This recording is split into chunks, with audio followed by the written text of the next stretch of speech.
близько 250 діток, що потребують дошкільної освіти, і тісний садочок, який вміщує лише 1/5 частину малюків. Так у селі Жиричі на Ратнівщині було донедавна, бо понад 10 років очікувань та спільних зусиль не минули дарма. Там розпочинають зводити нове комфортне приміщення для малечі. Усі, хто приклав до цього руку, та й власне громада села, нині закладають початок будівництву. Наша громада чекала 12 років. Перший проєкт був зроблений у 2007 році.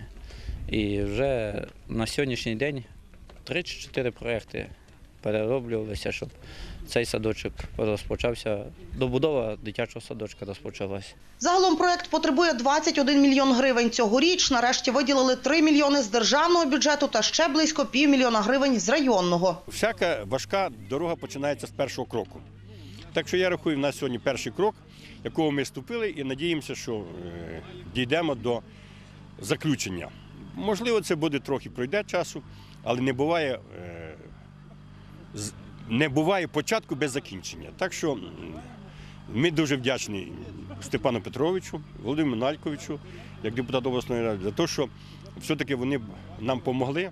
Новий садочок зводять поряд із функціонуючим. Він буде одноповерховим і розрахований на 100 дошкільнят. Для директорки місцевої школи Оксани Горох це особливий день. В душі просто свято, і я десь є обов'язково в календарі для себе таким днем і відмічу як червоним. Велику лепту вніс Степан Петрович Івахів, Володимир Налькович. Неодноразово ці питання порушувалися в обласній раді, в районній раді. Мені здається, всі в районі вже давно чують нашу проблему і знають. І ви знаєте, з миру по нитці і голому сорочка. Задля реалізації багаторічного проекту неабияких зусиль доклали депутати усіх рівнів, від районного до парламентського, каже обранець від округу, куди входять Жиричі у Волинській обласній раді Володимир Бондар.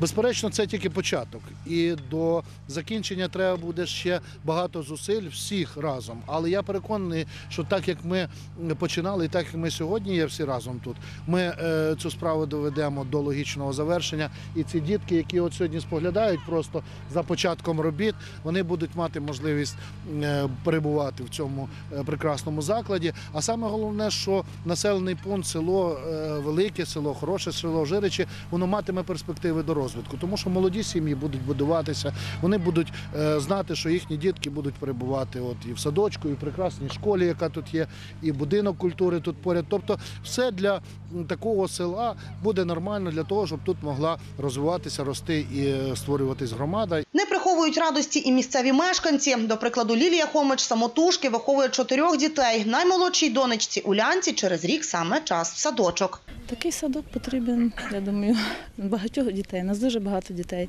велика народжуваність, велику користь принесе, бо багато батьків хочуть працювати, а немає дітей, куди подіти. Священнослужителі освятили місце для дошкільного закладу, а будівельники, не зволікаючи, миттю взялися до роботи. Всі присутні запевнили, що таким самим складом зберуться, аби й перерізати святкову стрічку відкриття садочка. Вікторія Притулюк, Микола Гусар, Перший ТВ для програми «Життя громад».